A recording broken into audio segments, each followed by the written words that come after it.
Greetings, fellow Empyreans. I am Ashtarothi, the voice of New Eden, and we are talking about how to play EVE Online in 2025. I know that EVE Online is an incredible game that I think that a lot more people should be able to try out and have fun with. Unfortunately, it is over 20 years old now, so a lot of people are very intimidated by this. It's already a very complex game, and people might feel like too much to catch up or whatnot. But let me tell you, a dedicated, knowledgeable player can do just as well as a veteran player. You'll be able to catch up quickly and be effective if you arm yourself with the knowledge that I have and will be giving to you in this series of guides for how to play EVE in 2025. This is the very first of those videos. We will have more videos coming out for the rest of the year that will dig into each topic specifically, but today I wanted to talk about the very fundamentals of fitting. See, when you interact with EVE Online, you do so primarily through your ship. Unlike other games that may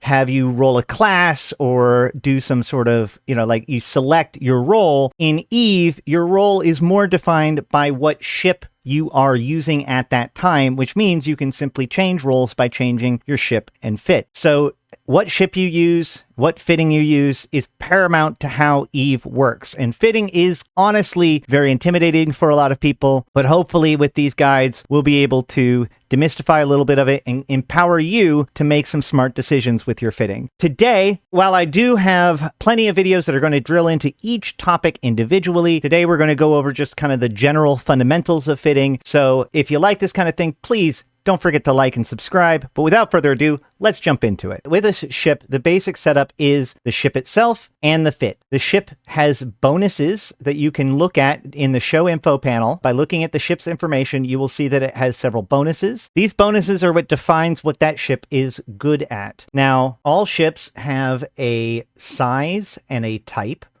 and that controls how large and what kind of equipment you should use on it. If you open your Neocom, which is the little E in the upper left-hand corner, and then go down to Ship and Ship Tree, you can see all the different ships that you have available to you. The primary 4 Empire races that you start with are the first 4 that show up, and then everything after that is pirates and other such. Ships are divided into different categories. We have small ships, which include frigates and destroyers. We have medium ships, which include cruisers and battle cruisers. We have large ships, which are battleships, and we have capital ships, which include carriers, force auxiliary, dreadnoughts, and super capitals, including the Titan and the mothership. The size of the ship determines what resources are available to it and what size modules it is designed to use with. So for instance, small-sized weapons are designed to use on small-sized ships, regardless of whether or not it is a frigate or a destroyer. In order to fit a ship,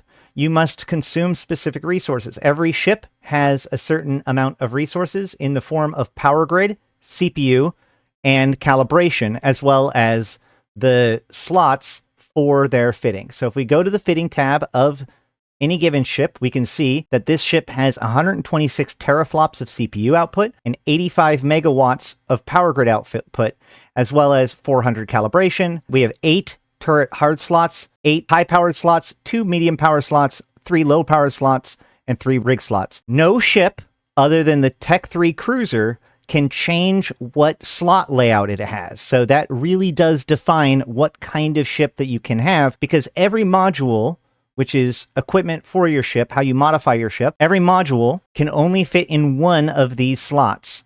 So, for example, high slots fit predominantly weapon systems and what's known as utility high slots. The mid slots are designed for propulsion systems, i.e. afterburners and micro warp drives, as well as much of the electronic warfare, although some electronic warfare are considered utility high slots, and shield tanks. Your shield defenses are usually in your mid slots, whereas with low slots, you have weapon enhancements with damage enhancers, you have ship upgrades, and armor tank.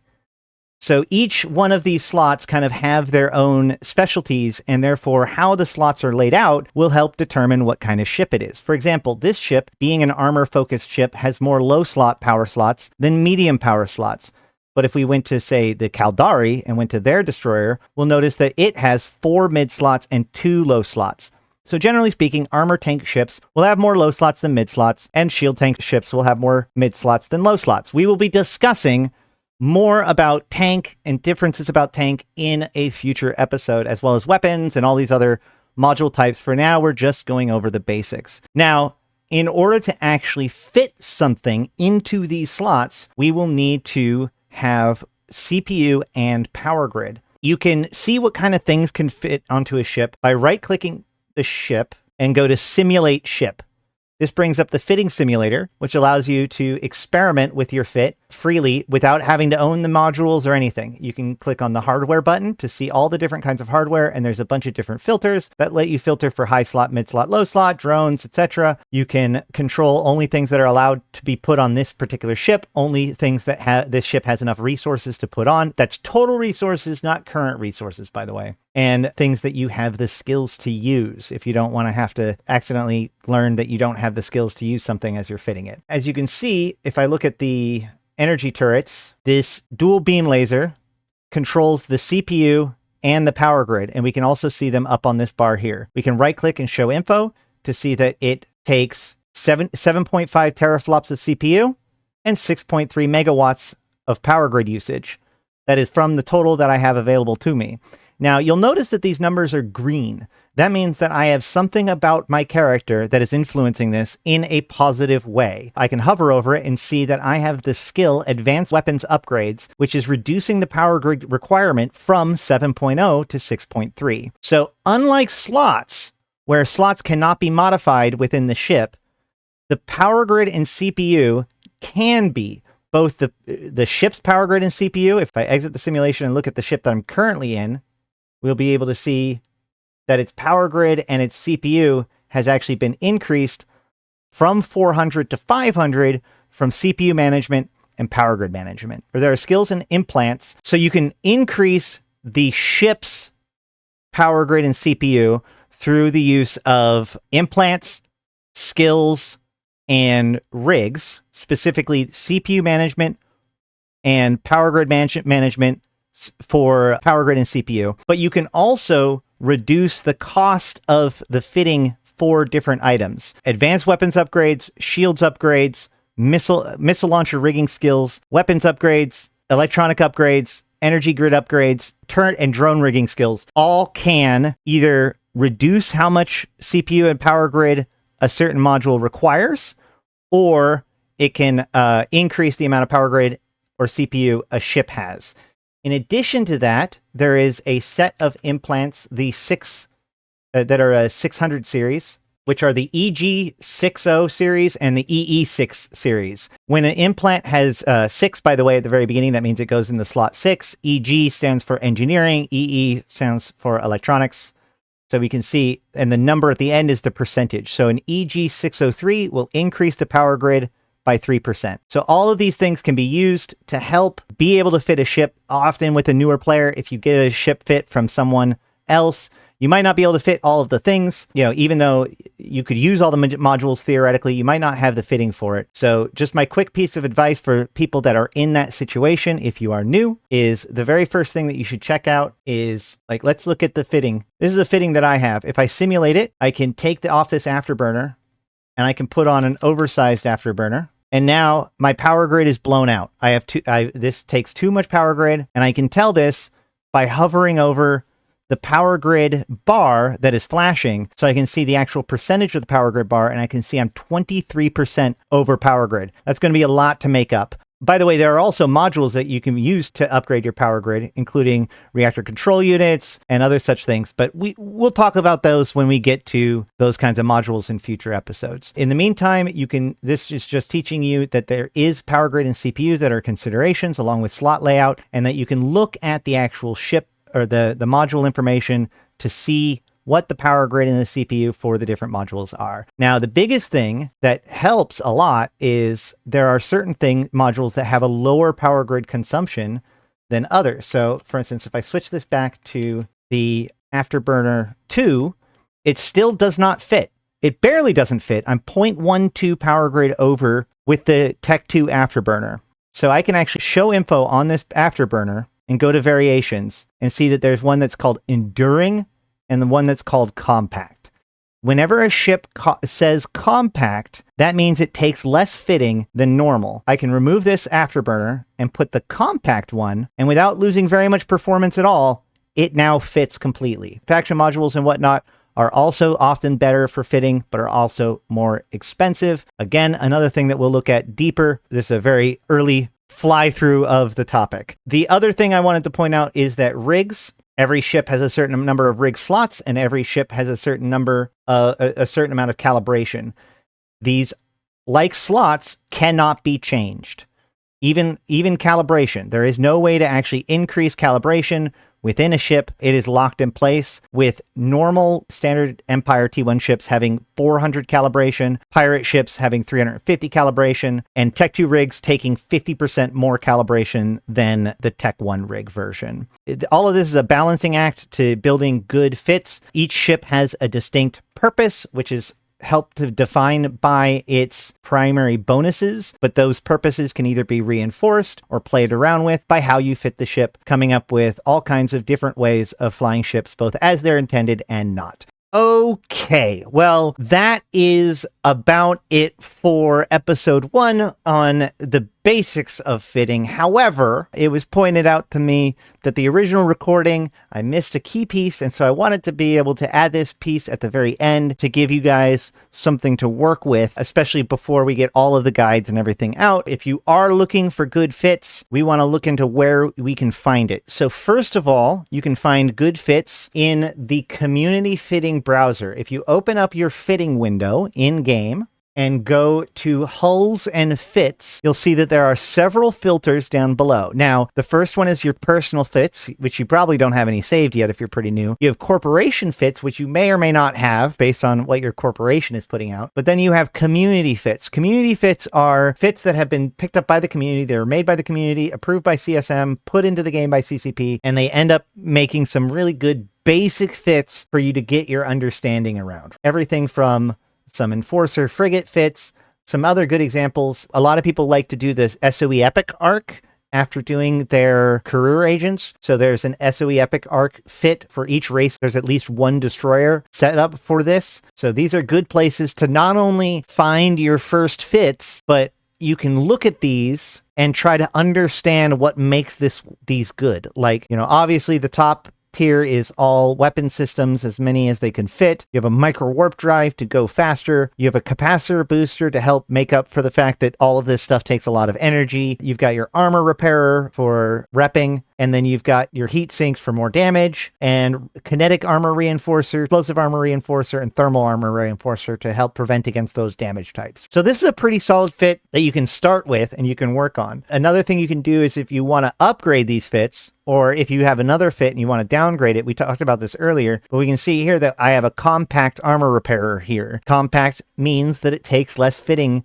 than normal. Now, a normal person with brand new skills may be able to barely fit this stuff, but I have some skills under my belt, so it looks like I've got plenty of CPU and power grid left over. So I can right click on this, show info, go to variations, and swap out this compact one for Tech 2. And see, oh look, it still fits. So this is just an improvement over the basic build. So you can take the basic builds that are in these community fittings and you can upgrade them using the compare tool to find the better mods to put in there. Likewise, you can go to other places and get more advanced fits if they are really blinged out or, are too hard to fit. You now have the ability to modify those fits to make them work for you. So where else are you going to get good fits? One of the biggest places to get them is known as Eve Workbench. Eve Workbench is currently one of the best places to share different fits for things. You can look up different ships. You can look up different fits. Let's say I want to get into T4 Gamma. This thing says it's a T4 Gamma passive. So I'm going to go look into this and check out this fit and see, okay, well, first of all, I want to give you fair warning. Don't ever trust an Abyss fit like this without a battery in it, but we're going to go with this. We're going to talk about Abyss on a future episode, but we can see this fit and go to the EFT tab, select it, and copy it to clipboard. And then when we go back into the game, we can open it up in fitting, go to this import and export button, import from clipboard, and then simulate. And boom, we have it. Again, we can pick a fit that maybe you don't have everything set up, right? Maybe you don't have Tech 2 rapid light missile launchers yet for whatever reason, right? I can right click on this, look this up, go to compare, see which one of these is the best one that I want in the meantime, like with meta levels. And I can replace these Tech 2 missile launchers that in this scenario I can't use, and I can put in Arbalest missile launchers to replace it. So I can take a fit from a place like Eve Workbench and I can modify it to make it work with my skills. Now, I need to accept the fact that I might be breaking something. It may not work as well. You know, a compact module isn't going to work as well as a non-compact module. The Tech 2 missile launcher is going to work better than these meta missile launchers. But at least now I can fly the ship and fight with it. And speaking of Abyss fits, I want to point out one other really good website, which is if you actually go up at the top to switch website here, we can find Abyss Tracker. And if you head to the Abyss Tracker, this is a great place to learn about all things Abyss, right? You can pick whatever version of the Abyss that you want to check out. You can see the different ships that are usable for it. I can be like, okay, well, I want to look into T1 Abyss, but I can go to fits and I can see all the different kinds of fits. And I can say, okay, well, I'm looking for a calm filament. Here are the different options. I can pull this up and I can, once again, go to export, copy to clipboard, come back into the client, import from clipboard, simulate, and this is Laru Gaming's Abyss fit. But we can also see, once again, we see a lot of compact and a lot of other choices that were made to make this work for lower skill pilots. So as you skill up and you get enough fitting room, you can start, well, first of all, this is a micro warp drive 1. That's probably not great. At the very least, I would take this micro warp drive 1 and I'd switch it out for a restrained micro warp drive to make it so I'm not losing as much capacitor to use it. But I can likewise look at this compact shield extender and see whether or not I can just Tech 2 the shield extender. I can, etc., etc. So you can play around with the different fits and whatnot. So that shows you where to go to find some basic fits and how you can best modify it. However, if you want to be able to make fits of your own or better understand it, I recommend the rest of my series, including, of course, my next episode, which is all about the weapons. As a final thing, though, I want to say, if you want to know more about ship fitting, you can open up the agency and go to the help section. Under Enforcer, there is Fitting Your Ship, where CCP has created their own guide for how to fit ships. I have been Ashtarothi. Thank you so much for checking this out. Please like the video if you did, and comment down below if this kind of video is useful to you, what kind of topics you would like me to tackle once we get past the basic ship fitting videos. And with all that said, I have been Ashtarothi, the voice of New Eden. And until next time, I'll see you in space.